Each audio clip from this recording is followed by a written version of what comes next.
Assalamualaikum warahmatullahi wabarakatuh. Selamat pagi. Kami dari kelompok 3 dan pada hari ini kami akan melakukan tentang penyuluhan persiapan gizi pada masa prakonsepsi. Izin memperkenalkan diri, nama saya Lena Kemanulong. Nama saya Asli Bianti. Nama saya Marin Kalina Jawati. Nama saya Udah Putri Abdul. Nama saya Zara Putri Diasari. Nama saya Marinta. Nama saya Siti Nurhaliza. Selamat pagi kakak-kakak semua. Perkenalkan, nama saya Lena Kemanulong dan partner saya. Pada hari ini kita akan melakukan penyuluhan tentang menuju kehamilan sehat, persiapan gizi prakonsepsi. Sebelumnya saya mau nanya nih, ada yang tahu nggak sih apa itu masa prakonsepsi?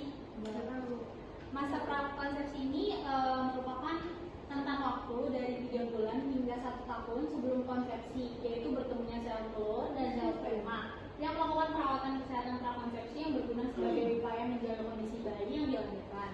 Masa prakonsepsi ini perlu diawali dengan hidup sehat, seperti memperhatikan makanan yang dikonsumsi oleh calon ibu.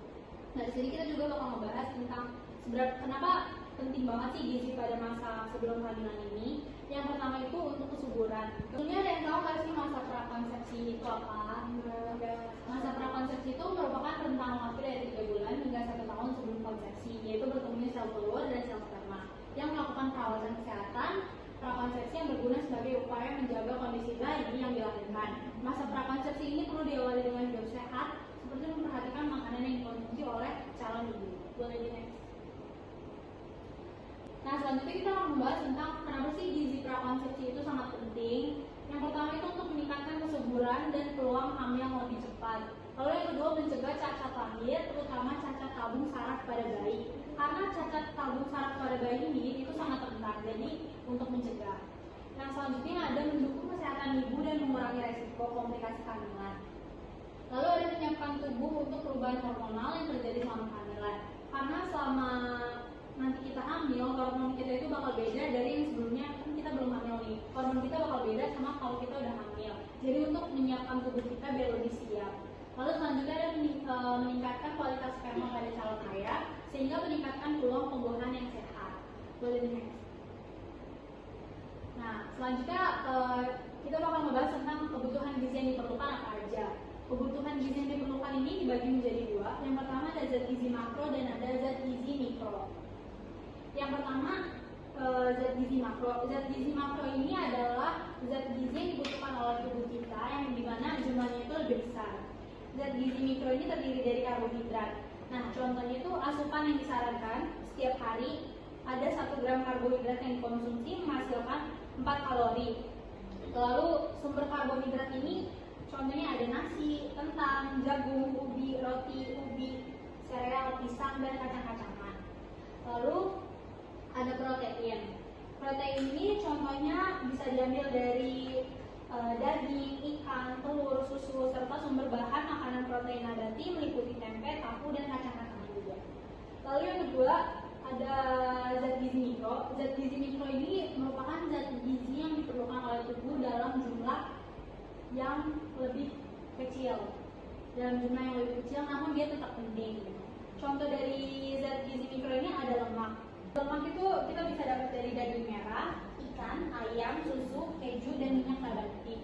Dan ada sumber serat. Sumber serat itu kita bisa dapatkan dari sayur, buah, dan kacang-kacangan. Baik, selanjutnya akan dijelaskan oleh partner saya. Jadi baik, terima kasih sebelumnya kepada rekan saya. Jadi buat kakak-kakak semuanya, tadi kita kan udah membahas apa itu jenis-jenis zat gizi makro. Jadi kita masuk ke jenis-jenis zat gizi mikro. Di sini udah ada sumber vitamin A, D, E, dan K. Jadi sumber vitamin A, D, E, dan K ini adalah sumber vitamin yang ada dalam tubuh. Jadi yang kita bahas pertama, vitamin A itu bisa kita peroleh dari apa aja sih? Sumber vitamin A itu dapat kita peroleh dari hati sapi atau ayam, wortel, ubi jalar. Jadi fungsinya makanan-makanan dari sumber vitamin A itu adalah untuk kita yang pada masa prakonsepsi adalah untuk menjaga pertumbuhan dan perkembangan janin, menjaga sistem imun, dan menjaga kesehatan kulit.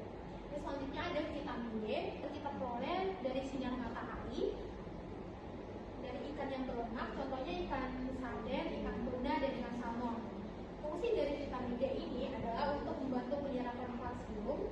fosfor, serta menjaga kesehatan tulang dan gigi, dan paling pentingnya untuk menurunkan resiko gangguan pertumbuhan pada janin. Selanjutnya ada vitamin E.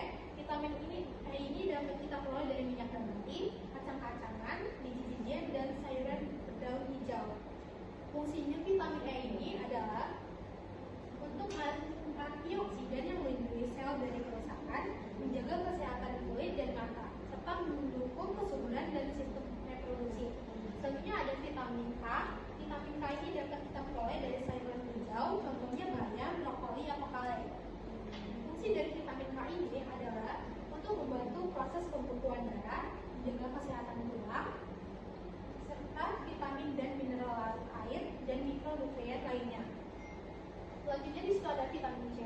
Vitamin C itu dapat kita peroleh dari seperti buah-buah jeruk dan wortel, stroberi, jamur biji, brokoli, tomat. Fungsi dari vitamin C ini adalah untuk meningkatkan daya tahan tubuh, membantu penyerapan zat besi, serta menjaga kesehatan kulit dan jaringan ikat. Yang keenam ada asam folat. Sumber asam folat ini atau dapat kita sebut vitamin B9. Sumbernya itu bisa dari sayuran hijau, hati, kacang-kacangan, buah-buahan yang sitrus, dan sereal yang difortifikasi.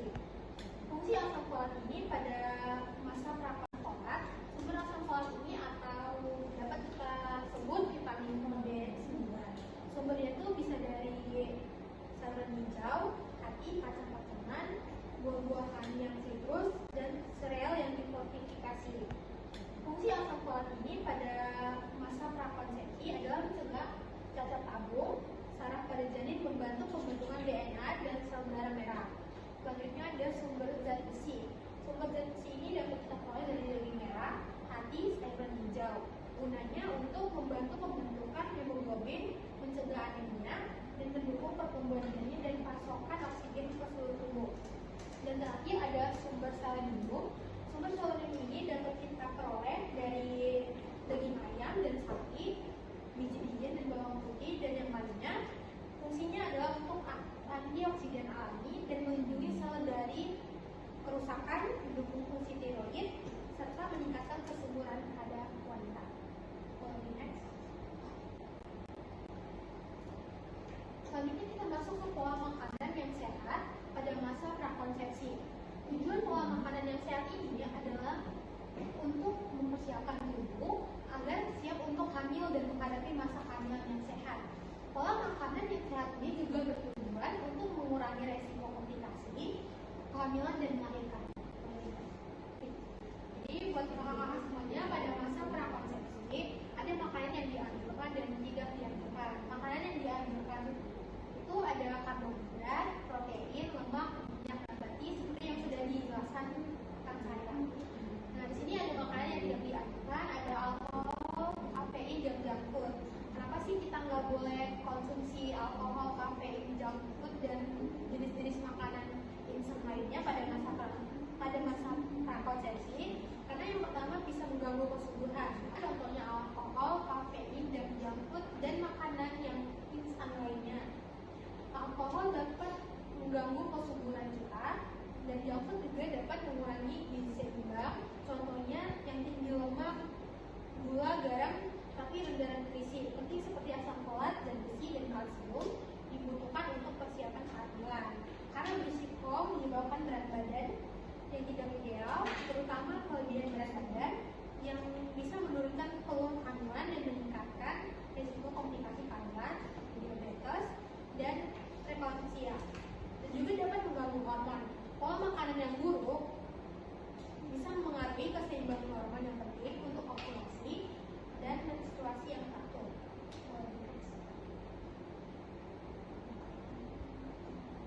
Lalu selanjutnya kita di sini ada pola hidup sehat persiapan kehamilan. Yang pertama dengan olahraga teratur, kita setiap pagi boleh senam, jogging, jalan kaki juga sudah cukup. Dan selanjutnya ada menjaga berat badan ideal, contohnya tidak memakan makanan yang berlemak, kalori tinggi, makan makanan junk food yang tadi. Selanjutnya ada manajemen stres. Maksudnya di sini manajemen stres itu kita tidak boleh memikirkan apa yang tidak seharusnya kita pikirkan.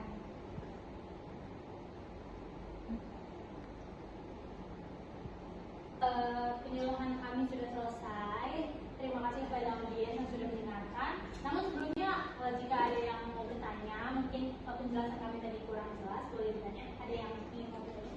Tidak, sudah Oke. cukup. Kalau sudah cukup, saya akan mengirimkan kuesioner habis ini. Saya boleh minta nomor satu dari kalian? Boleh.